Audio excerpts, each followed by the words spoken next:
Assalamualaikum warahmatullahi wabarakatuh. Selamat bergabung kembali bersama channel kami Baboning Primbon.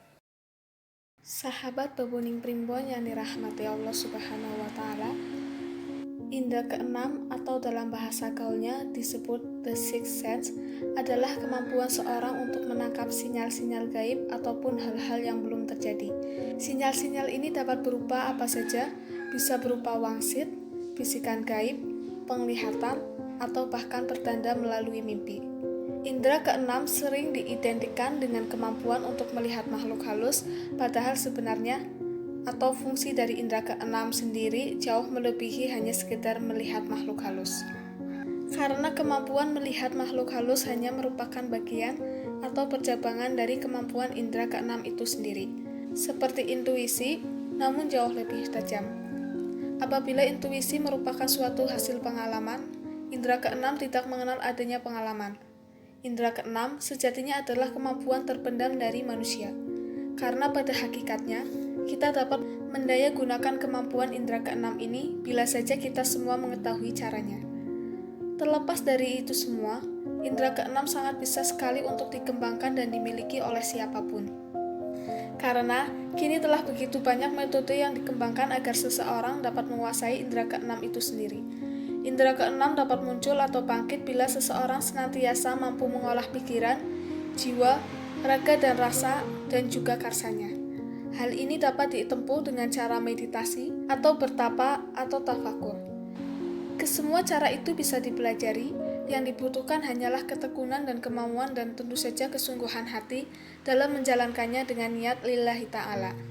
Dengan cara-cara tersebut, akan terjadi suatu loncatan fungsi indera, yaitu dari panca indera ke indera keenam. Loncatan indera ini bisa kita ibaratkan seperti orang tidur, karena tak seorang pun yang dengan kesadaran penuh bahwa dirinya telah tertidur. Batas kesadarannya sangat tipis sekali. Perbedaan budaya antara timur dan barat membuat munculnya perbedaan persepsi tentang indera keenam ini. Budaya barat lebih mengedepankan hal-hal yang bersifat rasional, berpendapat bahwa indera keenam ini lebih dikategorikan sebagai suatu kemampuan yang merupakan salah satu percabangan dari kekuatan pikiran bawah sadar manusia yang belum banyak digali.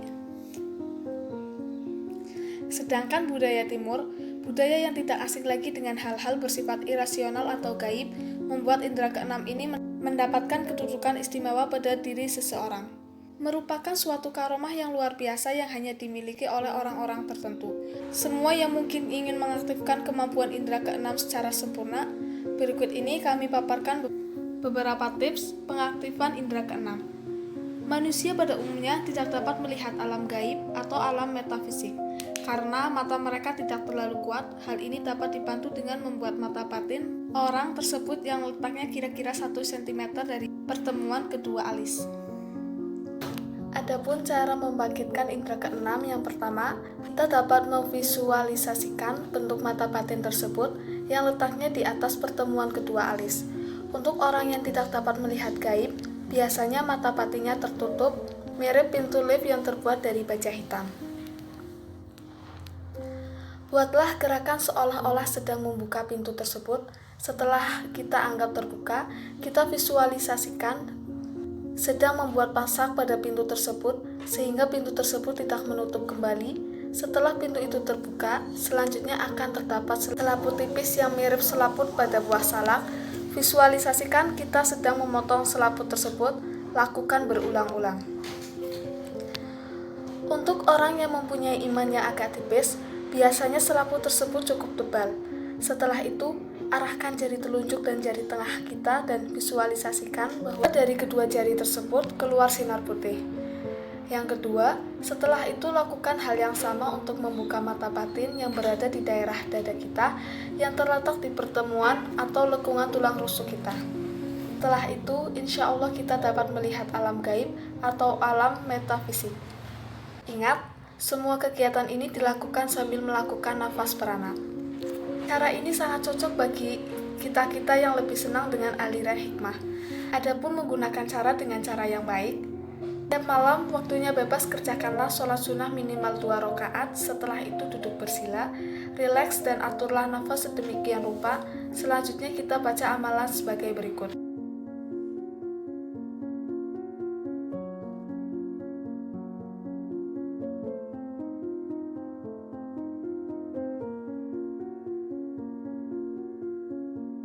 Dilanjutkan dengan bacaan.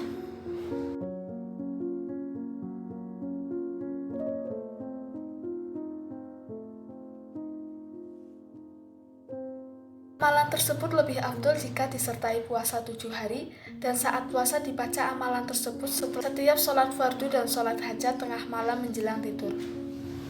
Empat gejala yang biasanya muncul tidak selalu terjadi adalah rasa dingin atau menggigil pada tubuh, badan bergetar, terasa melayang-layang, pandangan mata saat terpejam seperti melihat sesuatu, dan lain-lain. Jika hal tersebut terjadi, biarkan dan teruskan. Amalan ini memiliki banyak kegunaan, antara lain meningkatkan kepekaan rasa proteksi terhadap gangguan gaib.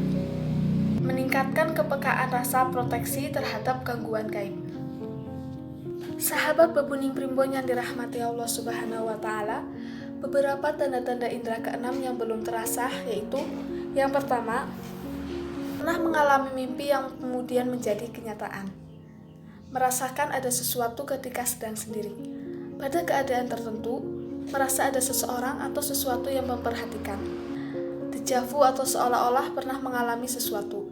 Pernah mengalami mati suri, merasakan akan kehadiran seseorang atau sesuatu. Saat memperhatikan sesuatu tanpa berkedip, kita menangkap cahaya yang menyelimuti suatu benda. Pernah melihat segelabat bayangan begitu nyata, namun ketika disadari tidak ada apa-apa. Ketika pertama kali bertemu seseorang, kita kadang merasakan ketidaksukaan atau ketidakcocokan dan intuisi yang tajam, serta masih banyak tanda-tanda lainnya. Adapun tanda-tanda indera keenam yang sudah sempurna yaitu: yang pertama, kita mengetahui suatu kejadian meskipun kejadian tersebut belum terjadi ataupun berada di jarak yang sangat jauh. Yang kedua, bisa membaca isi hati orang lain. Yang ketiga, mengetahui seseorang itu memiliki niat baik ataukah buruk. Yang keempat, bisa merasakan kebencian atau kasih sayang dari orang lain meskipun perasaan itu disembunyikan. Yang kelima, mengetahui sejarah atau riwayat suatu benda hanya dengan menyentuhnya. Yang keenam, bisa berbicara, melihat dan bertemu dengan makhluk halus. Yang ketujuh, merasakan bahaya yang sedang mengancam. Yang kedelapan, memiliki tebakan, prediksi atau ramalan yang akurat. Dan yang kesembilan, bisa berinteraksi dengan dunia bawah sadar dan beberapa kasus bisa memasuki alam mereka. Wallahu a'lam bishawab. Sahabat Babuning Primbon yang dirahmati Allah Subhanahu wa Ta'ala, demikian cara membuka indera keenam, teknik dan kegunaannya. Semoga bermanfaat. Wassalamualaikum warahmatullahi wabarakatuh.